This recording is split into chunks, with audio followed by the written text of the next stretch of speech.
You ever get that feeling that you're just one major surprise away from a real crisis?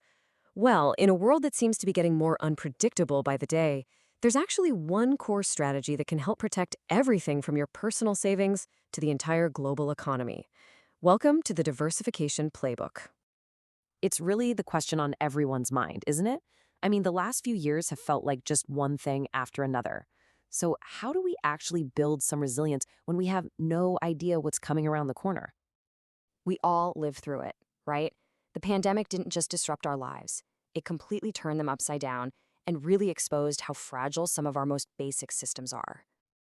And then there's the markets. We've seen these absolutely wild swings, creating a huge amount of uncertainty for anyone just trying to, save for the future. And who could forget walking into a store and seeing empty shelves? It was a real wake up call. We all suddenly realized that the global supply chains we totally depend on could be snapped, affecting everything from the car you want to buy to the phone in your pocket. So, yeah, it feels pretty overwhelming, but there's a common thread running through all of these different challenges. And more importantly, there's a single, incredibly powerful strategy that can help us deal with all of them. And that strategy is called diversification. What's so fascinating to me is that this one idea is, at the same time, a piece of simple folk wisdom and the foundation of a Nobel Prize winning economic theory. You've heard it a million times, I'm sure. Don't put all your eggs in one basket. It is the simplest, most elegant way to think about diversification. Because if you drop that basket, well, you haven't lost everything. This one little proverb is the bedrock for this entire playbook. Well, back in 1952, an economist named Harry Markowitz took that simple idea and gave it a superpowered upgrade. He called it modern portfolio theory. And his core insight was absolutely revolutionary. He realized you build a stronger, safer portfolio not by trying to pick individual winners, but by combining different assets in a way that actually reduces your overall risk. So let's break down the playbook where it all started. In the world of investing, what are the actual rules of the game here? Okay, now this is really the key to understanding everything. Not all risk is the same. There's what we call systematic risk. Think of a huge recession or a big change in interest rates. That kind of risk hits everybody and you can't diversify it away. But then there's unsystematic risk. This is the stuff that's unique to one company or one industry, like a CEO suddenly quitting or a key factory having a fire. That is the risk we can do something about. So let's be super clear. The goal of diversification isn't to get rid of risk completely, because you can't. It's about strategically eliminating the risks you don't have to take, the ones that come from just one of your investments going bad. All right, so how do we actually do that? Well, the magic ingredient, the secret sauce that makes this whole thing work, comes down to one little word: correlation. It's just a fancy way of measuring how two different things move in relation to each other. And this table here breaks it down so simply. If two things have a correlation of +1, they move in perfect lockstep. Think about two big airline stocks. When one goes up, the other probably does too. Owning both doesn't help you much. But if they have a correlation of -1, they move in opposite directions. The classic example is umbrella sales and ice cream sales. When it's rainy and umbrella sales are up, ice cream sales are probably down.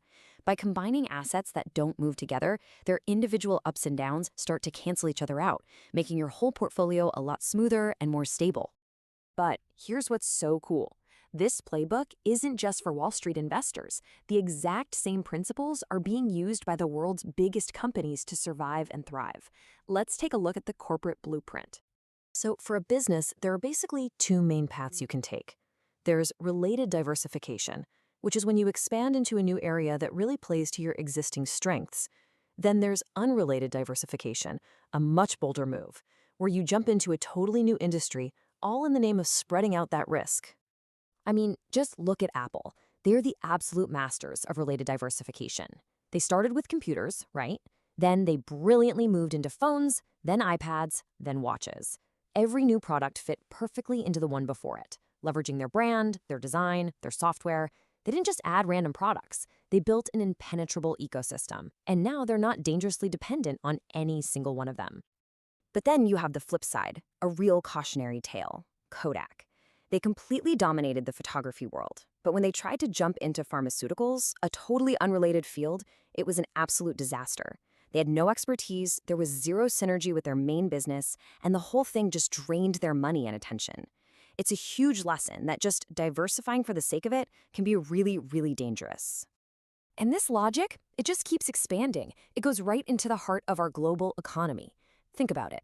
A company that relies on only one supplier in one single country, well, that's the exact same risk as an investor who owns only one stock. It's a massive, often hidden vulnerability just waiting to cause a problem. The global microchip shortage is the perfect and painful example of this. The entire world was depending on just a handful of producers in a few locations. So when the pandemic hit and shut down production in just one of those places, the ripple effect was gigantic. Car makers couldn't make cars, tech companies couldn't make electronics. Everybody felt the shock. It was a brutal lesson in the dangers of an undiversified supply chain. So you see the pattern, right? Whether you're managing your retirement account, a huge corporation, or a global supply chain, the fundamental payoff of diversification is exactly the same. At the end of the day, here's what it gives you. It cuts down on those specific, avoidable risks, the ones you don't need to take. It builds resilience, so you can actually weather those unexpected storms when they hit. It can even spark innovation, because you're working with new and different partners. And ultimately, it just gives you the flexibility you need to adapt and succeed in a world that is always changing. But, and this is a big but, it's really important to understand that diversification isn't some magic bullet. There is a trade-off. There is another side to this coin, and a very famous counter-argument that's worth thinking about. The industrialist Andrew Carnegie, and it's a feeling often repeated by Warren Buffett, argued for the exact opposite: concentration. The idea here is that by putting all of your energy, all of your money into one thing that you understand incredibly well, you have the potential for absolutely massive returns, way bigger than you'd ever get from a spread-out portfolio. Of course, it demands intense focus, and it carries way, way more risk. And that brings us to our final and maybe most personal question. This whole playbook, it's not just about money or business strategy, it's really a way of thinking.